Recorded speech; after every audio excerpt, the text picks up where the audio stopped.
Mr. President, Ray McGovern is here to brief you. Hi, Ray. What you got? Good morning, Mr. President. Well, we've got a bunch of things here, but I'd like to start off with Ukraine. Yeah, before you do that, let me ask you. I keep getting all these calls in here about that Julian Assange thing and everything. Like, I thought we kind of worked something out there that was going to work out, and it's getting a lot of publicity. What's happening? He is, in short, Mr. President, those in favor of the First Amendment and those in favor of not prosecuting publishers and people who write are rejoicing today because Julian Assange is finally free on his way home to Australia. A deal was made, a plea deal, where Julian and his lawyers pled to a very little charge here. One of the counts. Well, wait, Ray. I don't want to know about publishers and all that. You're briefing me for the CIA, right? And you guys said he's going to plead guilty. Right? He pled guilty, right? And that means that nobody can be using these secret information and getting it out there and violating our laws.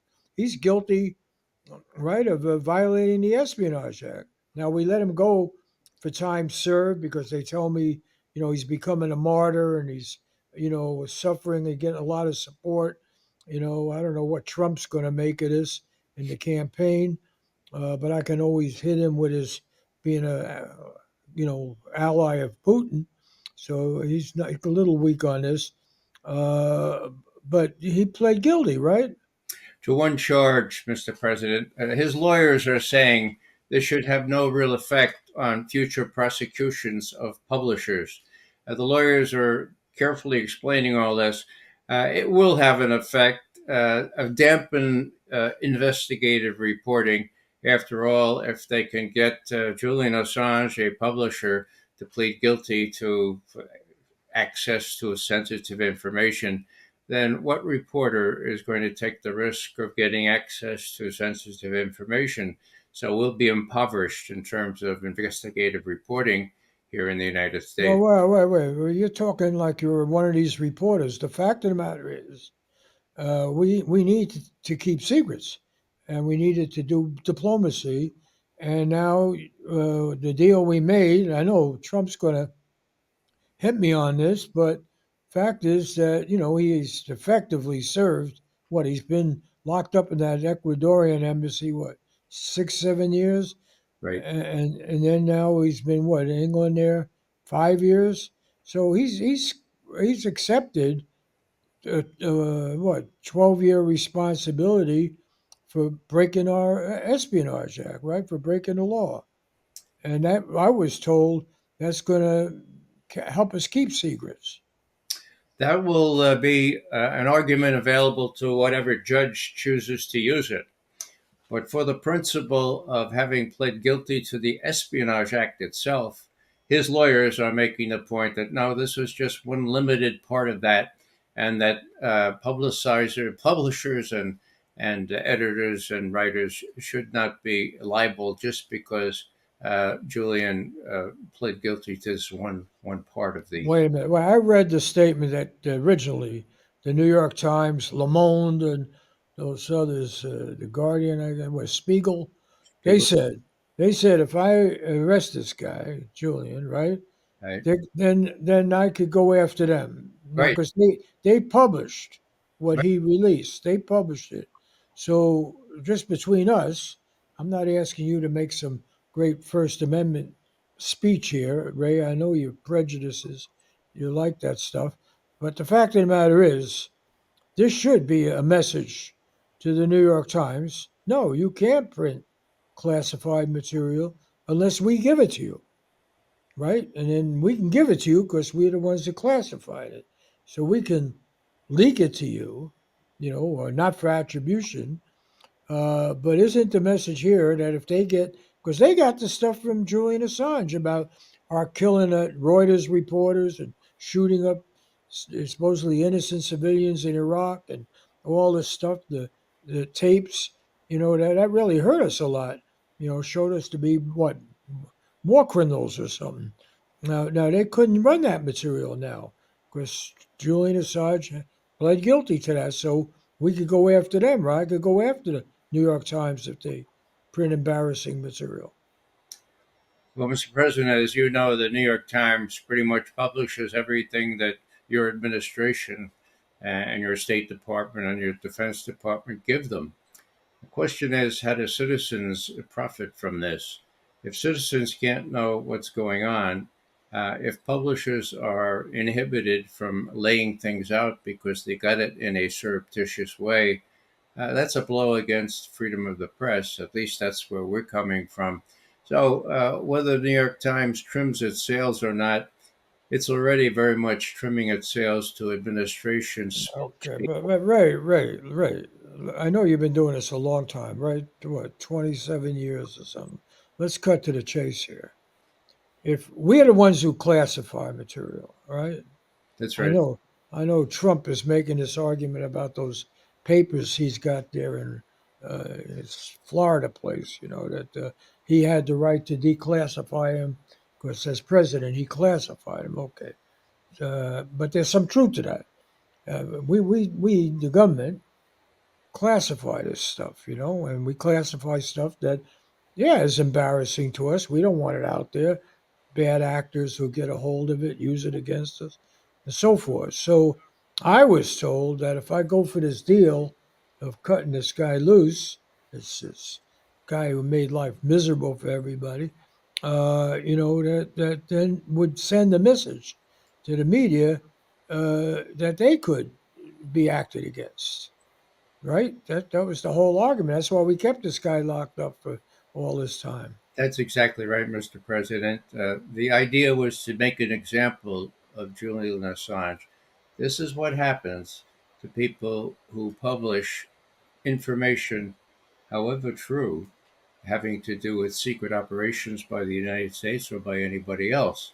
Now, you can do that, but I swore an oath to the Constitution of the United States, and there's a First Amendment.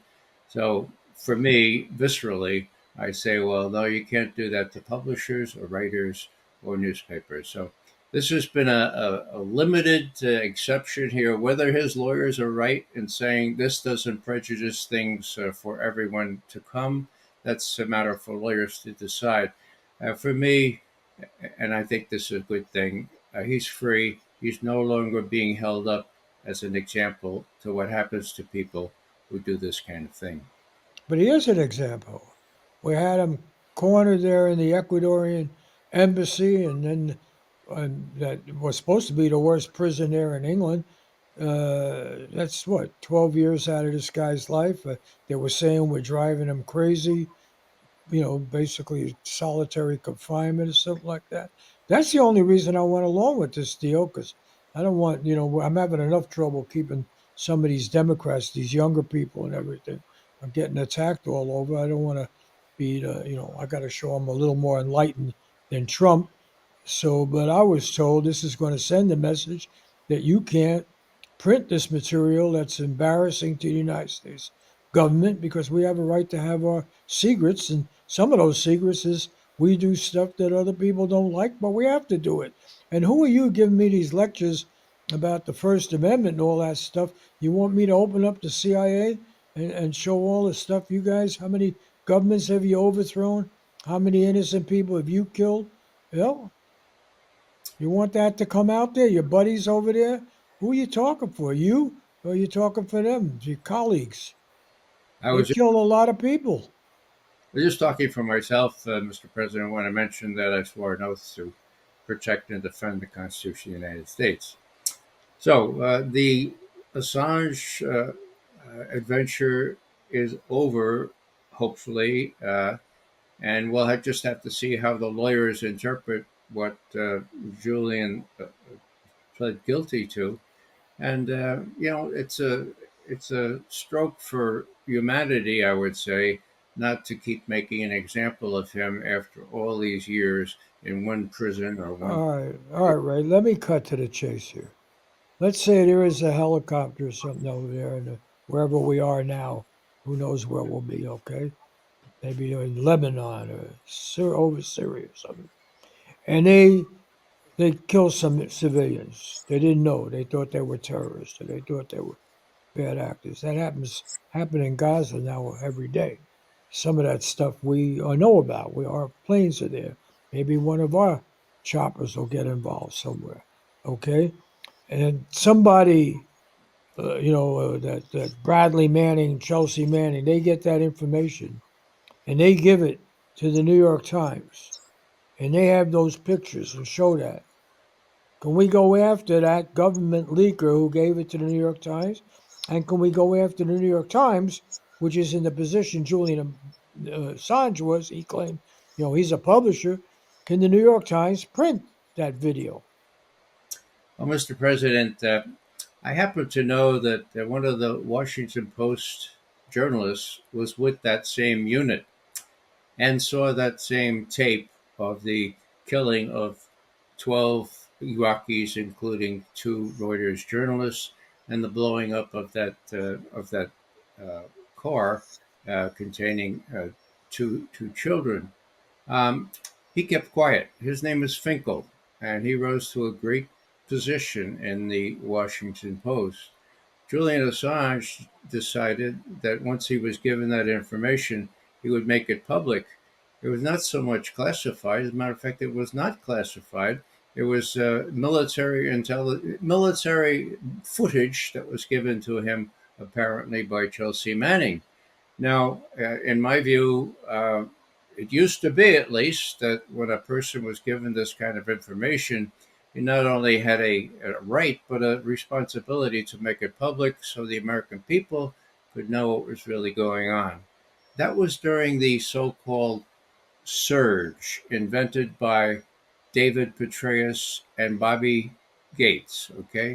Early 2007, when 20 to 30,000 U.S. troops surged into Baghdad, casualties 1,000 U.S. troops, which is a quarter of how many U.S. troops perished in that war, and gains zero. So if the American people need to know these things, people like Chelsea Manning, as a matter of conscience, try to get it out there to say, "Hey, this is what's really going on. This is what the surge is like." Okay, going into Shia territory or getting killed. So, yeah. So I guess you and I come about this a little differently, but it seems to me that next time this happens, I would hope that the kind of plea deal that has just been announced will not act as an inhibitor on a enterprising reporter from reporting it so that the rest of the Americans can know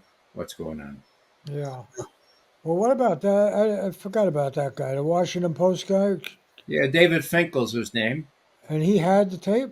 Yeah, we wrote a book about this wonderful, wonderful unit that he was embedded in. It was I won't use any adjectives, Mr. President, but he had a duty to report the same thing. He played safe and did not, and rose to. Wait a minute. You say he saw the killing of We know those he did. Reuters reporters and those people and those Yes, we're sure he did. those kids, yeah. Yep. And so what? Should I give him the Medal of Freedom? Well, that's your decision, Mr. President. He's protecting our security. Sometimes we have to kill, right? Children and reporters and so forth. You know that. I don't think so, Mr. President. No, could be too honest to give him the Medal of Freedom, huh? Well, these Yeah. Apache helicopter shooters. Well, if Julian Assange is a traitor, and he's I don't know, he's not American, but he's been committing espionage or betraying our Espionage Act, he's the bad guy. So then that reporter from the Washington Post who saw the killing of those people but knew it was an honest mistake, right? He didn't report it. So he's the true patriot, right? He lied to protect the American people from information that would have made them uncomfortable. Mr. President, if you review that tape, you'll see that it was not illicit operation. Those guys were just really out to kill a bunch of people, and the camera that they interpreted as a rifle looked nothing at all like a rifle. And the people that were picking up that almost dead man to take him to safety That van that was shot up, there was no military necessity for that. And the very conversation of those Apache helicopter shooters and pilots betrayed what happens when you wage that kind of war, when you brutalize not only the enemy, but your own soldiers. That's my opinion, Mr. President. Maybe we ought to I go on. mean, well, before the last word, man to man, okay? I mean, I know you a long time. That's why I still put up with you, but really, it's just two human beings. Who's the villain and who's the hero here? The guy from the Washington Post who saw these civilians being killed. You say he saw it actually in real time? He saw the tape, Oh, he saw it there. and he saw the tape. Okay, and then he didn't use it because he wanted to protect his government, our government, or Julian Assange, who's not even an American, but he wanted to expose us. Who's the real hero here? The Washington Post guy or Julian Assange? Well, that's a matter of opinion, Mr. President. I certainly. Or Bradley Manning, Chelsea Manning, who revealed that tape. Yeah, there was nothing in it for Bradley Manning or Chelsea Manning other than a matter of conscience. And the same with Julian Assange, who had created this very sophisticated way to get this information up and out. They wanted to show what was going on. David Finkel wanted to hide what was going on. Moral of the story: Julian Assange spends 14, 15 years in prison. David Finkel gets promoted by the Washington Post. Let me ask you, Ray, you were in what military branch were you in before you were in the CIA? I'm sorry?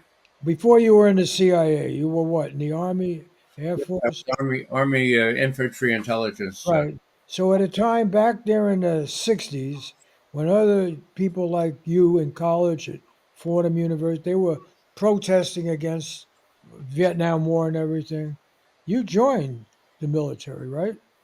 I did. I was an ROTC. I joined it in 1958, so before Vietnam even started.